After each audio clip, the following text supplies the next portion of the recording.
Hello friends, कैसे हैं आप लोग। आशा है सब बढ़िया होगा, फर्स्ट क्लास मजे में होंगे। और बताइए कैसा रहा पिछला सेशन, डाइंग का सेशन। जो हमने रंगों से भरी दुनिया के बारे में बातें की थी, वो कैसी रही वो रंगों की दुनिया। कुछ सीखा आपने या नहीं? आपके फीडबैक का इंतजार हमेशा ही रहता है, रहेगा। तो चलिए दोस्तों, आज हम बात करते हैं रंगों की एक नई दुनिया के बारे में, प्रिंटिंग की दुनिया।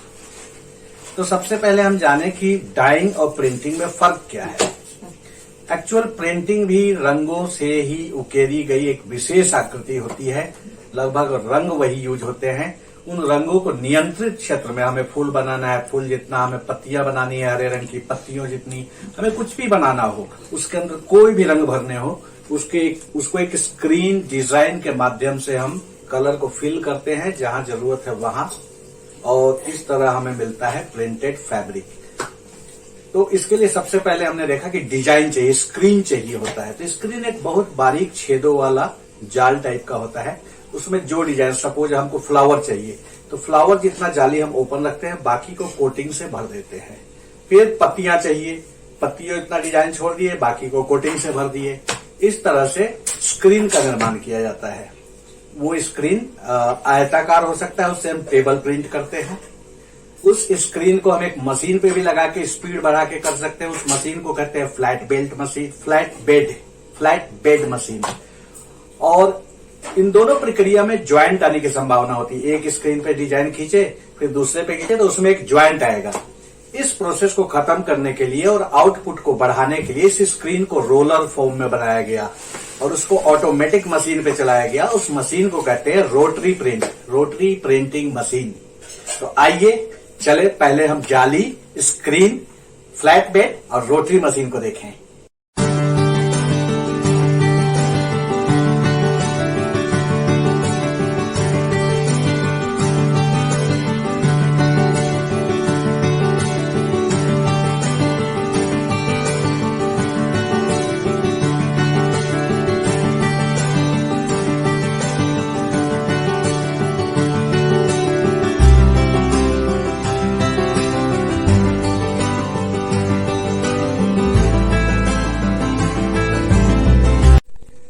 तो दोस्तों, आपने देखा स्क्रीन किस टाइप का होता है। कई ने आप में से देखा भी होगा। टेबल प्रिंटिंग भी आपने समझ ली, फ्लैट बेड मशीन भी देख लिया और रोटरी प्रिंटिंग मशीन भी आपने देख ली। तो हम सब समझ सकते हैं कि सबसे एडवांस टेक्नोलॉजी है वो रोटरी प्रिंटिंग मशीन है, और इसमें एक जीमर नाम का मशीन भी काफी फेमस होता है। तो आइए, ये तो हो गई मशीनरी की बात। अब हम चलते हैं रंग और उसके हिसाब से प्रिंट के नाम। तो दोस्तों, रंगों का उपयोग कमोबेश वैसा ही किया जाता है जो डाइंग प्रोसेस में किया जाता है। रंग वही होते हैं, कुछ केमिकल इसमें अलग मिलाए जाते हैं जो सॉल्यूशन को गाढ़ा करते हैं। अगर रंग पतला पानी की तरह होगा तो कहीं न कहीं वो कपड़े पे फैलेगा और हमारी डिजाइन की शार्पनेस अफेक्टेड होगी। इसके लिए रंगों को गाढ़ा करने के लिए उसमें थिकनर का यूज किया जाता है। थिकनर एक केमिकल होता है एल्जीनेट, जो प्रोशियन प्रिंट में यूज किया जाता है। वो कलर को गाढ़ा करता है, जिससे कलर शार्प, क्लियर, क्रिस्पी और डिजाइन जैसी चाहते हैं वैसी उभरे। तो चलिए, सबसे पहले हम शुरुआत करते हैं प्रोशियन प्रिंट से। प्रोशियन प्रिंट हमेशा हम ब्राइट और चमकीले कलर पाने के लिए करते हैं, और नॉर्मली ये ऑफ व्हाइट या व्हाइट ग्राउंड, यानी बेस फैब्रिक ऑफ व्हाइट या व्हाइट होगा। उस पर पिंक फूल बनाना है, ग्रीन पत्तियां बनानी है, ब्राउन कुछ और बनाना है। ऐसी जब प्रिंटिंग करनी होती है जिसका बेस व्हाइट या ऑफ व्हाइट हो, तो उसमें हम प्रोशियन प्रिंट का उपयोग करते हैं।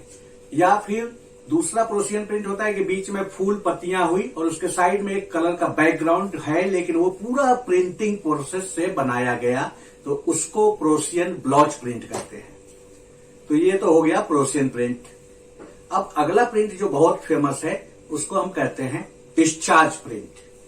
डिस्चार्ज प्रिंट में पहले बेस कलर को डाई किया जाता है। पूरा फैब्रिक पहले डाई किया, फिर उसके ऊपर एक डिस्चार्ज, जैसा आप नाम से समझ सकते हैं। डिस्चार्ज प्रिंट की क्वालिटी होती है कि वो बेस कलर के असर को काट के हटा के अपना छाप छोड़ देता है, उसको बोलते हैं डिस्चार्ज प्रिंट। इसकी खासियत को पहचानने के लिए जब भी आपके सामने कोई प्रिंट आए, उसके सेल्वेजेज और पूरा एरिया एक डाइड लगे, क्योंकि जब डाई नहीं होगा तो सेल्वेज बराबर सेम रंग का नहीं मिलेगा, कहीं सफेद कहीं कुछ।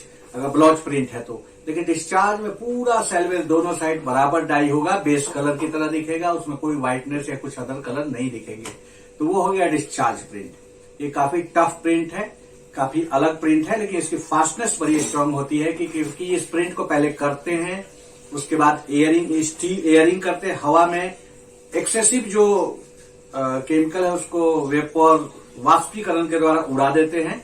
उसके बाद इसको एजर में डालते हैं, बहुत हीट में डालते हैं, जहां केमिकल रिएक्ट करके बेस कलर को कट करता है। उसके बाद इसकी गर्म तगड़ी धुलाई होती है। तो इतना प्रोसेस होने के बाद चांस ही नहीं बचता कि उसका रंग छूटे, इसलिए काफी स्ट्रांग होता है। लेकिन इसकी प्रोसेसिंग, इसको ब्लाइंड कलर भी बोलते हैं। जब ये चल रहा होता है तो आपको कुछ नहीं दिखेगा, नीला पीला कुछ नहीं दिखेगा, एकदम डल डल सा एक मैशी लुक आएगा। लेकिन प्रिंट होने के बाद पूरे कलर ब्राइट और खिल के आते हैं। तो इसकी एक्सपर्टीज कम है और इसमें दिक्कत आने की संभावना ज्यादा होती है, इसलिए इसको कम ही करते हैं। लेकिन बायर की रिक्वायरमेंट होगी तो करना पड़ेगा और करते भी हैं। तो ये तो हो गई डिस्चार्ज प्रिंट की बात। अब तीसरा प्रिंट है पिगमेंट। ये भी मार्केट में काफी फेमस है। पिगमेंट के कलर को पहले भी मैंने डाइंग के सेशन में बताया था कि पिगमेंट का कलर डाई में यूज हो या प्रिंट में, उसको वाटर सॉल्यूशन नहीं बनाया जाता। वो वाटर सोल्यूबल कलर्स नहीं होते हैं, उनको हम एक पेस्ट में घोलते हैं, जिसका नाम मैं पहले बता चुका हूं पिछले सेशन में आपको। तो पेस्ट में घोलने के बाद मोटा गाढ़ा लेयर बनाता है और फूल बनाएंगे तो एक गाढ़ा लेयर खींचेगा, लेकिन वो फाइबर में उतना ऑब्जर्व नहीं होता है, डीपली आर पार नहीं होगा। इसके फलस्वरूप थोड़ा कड़कपन लिए होता है, थोड़ा सरफेस पे उभरा उभरा सा दिखता है। तो ये तो हो गई पिगमेंट प्रिंट की बात। अब दोस्तों चौथा प्रिंट बहुत अहम है, मार्केट में आजकल काफी चल रहा है और ये हमेशा मैन मेड और सिंथेटिक फैब्रिक पे रिएक्शन करता है और प्रिंटिंग छापता है। इसको बोलते हैं डिस्पर्स प्रिंट। आपने डाइंग सेशन में भी इसका नाम सुना होगा। तो जैसे पॉलिएस्टर की डाइंग डिस्पर्स कलर से होती है, सेम यहां भी हो रहा है। डिस्पर्स कलर से जो प्रिंटिंग की जाए उसको हम डिस्पर्स प्रिंट बोलते हैं और ये नॉर्मली पॉलिएस्टर और सिंथेटिक आइटम पे होता है। अब प्रिंटिंग की दुनिया में बहुत सारे नाम है, कितने गिनाऊं, लेकिन कुछ मैं गिनाना चाहूंगा आपको ताकि आप थोड़ा बहुत समझ पाओ, कुछ अनजाने से ना रहो। अगला प्रिंट मैं बताना चाहूंगा बर्न आउट। एक प्रिंट होता है बर्न आउट, मतलब जला के बाहर कर दो। ये तो हुआ इसका शाब्दिक अर्थ। अब इस लगता कैसे, मान लो एक वेलवेट का फैब्रिक आपको दिखेगा, उस पर फूल पत्तियां तो बनी है और उसके आजू बाजू खाली है। तो जो डिजाइन उभर के आती है, जैसे वेलवेट का जो रुआ है फूल बन के उभर रहा है, पत्तियां उभर रही है, साइड की जगह खाली है, इसको कहते हैं बर्न आउट। ये नॉर्मली पॉली कॉटन टाइप के फैब्रिक में किया जाता है, पॉलिएस्टर कॉटन। इस पे एक केमिकल हम स्क्रीन के सहारे से डालते हैं, जहां का धागा जला देना है।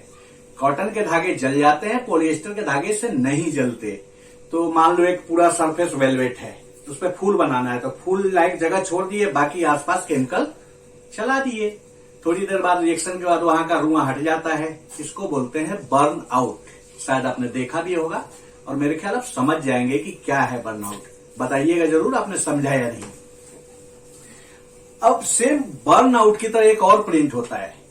मान लो प्लेन फैब्रिक है, वेलवेट नहीं है और बर्न आउट बनाना है, फिर क्या करेंगे, उसको बोलते हैं फ्लॉक प्रिंट। फ्लॉक मतलब क्या होता है, हम पहले एक गोंद की परत डिजाइन से चलाते हैं। फूल बनाना है, फूल जैसे डिजाइन में गोंद चला लिए, उसके ऊपर फाइबर का छिड़काव कर दिए, हाथ से नहीं, ये लाखों मीटर किया जाता है, हाथ से नहीं हो सकता है, सब मैकेनिज्म के सहारे होता है, मशीनरी से सहारे होता है। तो फूल के डिजाइन पे हमने गोंद का फूल बनाया, उस पर फाइबर छिड़का, हो गया बर्नआउट वाला लुक, लेकिन बोलेंगे फ्लॉक प्रिंट। एक और प्रिंट है दोस्तों हीट ट्रांसफर प्रिंट। इसमें क्या होता है, एक डिजाइन बनी होती है, उसको कपड़े पे चिपकाते हैं, एक औसत तापमान से निकालते हैं, एवरेज जो उसका डिसाइड है, और वो कागज की डिजाइन उस पर ट्रांसफर हो जाती है, तो इसको बोलते हैं ट्रांसफर प्रिंट। एक होता है ग्लिटर प्रिंट। ग्लिटर आपने बच्चों को पढ़ाई के लिए कभी ग्लिटर तो दिया होगा ना, या शायद आपने बचपन में खुद ही यूज किया होगा ग्लिटर मतलब चमकती हुई डॉटिंग्स। तो ये इफेक्ट जब कपड़े पे उतारना हो तो इसको बोलते हैं ग्लिटर प्रिंट। इसके लिए हम क्या करते हैं, सेम वही प्रोसेस, गम से डिजाइन को चलाते हैं, जो जैसा डिजाइन चाहिए वैसा गम यानी गोंद यानी एडहेसिव यानी कुछ फेविकॉल टाइप का चला दिया, उसके ऊपर ग्लिटर का छिड़काव कर दिया, हीट से सुखा दिया, जो डिजाइन पे चिपका वो रह गया, बाकी बचा झड़ के हट गया, हो गया ग्लिटर प्रिंट। इसी तरह एक होता है फॉयल प्रिंट। फॉयल आपने समझा, जैसे हम रोटियां लपेट के लंच में ले जाते हैं, वो भी एक प्रकार का फॉयल है। अब हमें उस टाइप का प्रिंट चाहिए, उसमें भी गोंद का यूज होता है। गोंद से डिजाइन बनाई, फॉयल चिपकाया, एक्सेसिव फॉयल हटाया, जो बच गया वो डिजाइन है चमकदार, ये हुआ फॉयल प्रिंट। इस प्रिंटिंग की कड़ी में एक और नाम आता है जो है रबराइज प्रिंट। आपने अक्सर ये बच्चों के टी शर्ट पे डिजाइन पे देखा होगा, इसमें रबड़ जैसा ये केमिकल होता है जिसको प्रोसेसिंग करके डिजाइन के थ्रू, स्क्रीन के थ्रू ही छापा जाता है। बाद में हीट से रिएक्शन करके उसमें एक उभार आता है, फूल जाता है, डिजाइन बन जाता है, उभरा हुआ सा लुक आता है। इसको बोलते हैं रबराइज प्रिंट। इस प्रिंट के लिए खास इंस्ट्रक्शन होता है कि जब भी प्रेसिंग करनी हो कभी, तो इसको इनसाइड आउट उल्टा करके ही करें, नहीं तो पूरा डिजाइन का सत्यानाश हो जाएगा भैया, फिर प्रिंटर की कोई दिक्कत नहीं होगी। तो ये ध्यान रखिएगा, ये सारी चीजें आपके बहुत काम आने वाली है। मैं आपके कमेंट्स का, सुझाव का, लाइक का, शेयर का, सब्सक्रिप्शन का इंतजार करूंगा। फिर मिलते हैं अगले सेशन में रोमांचक विषय वस्तु के साथ। तब तक के लिए धन्यवाद, बाय बाय।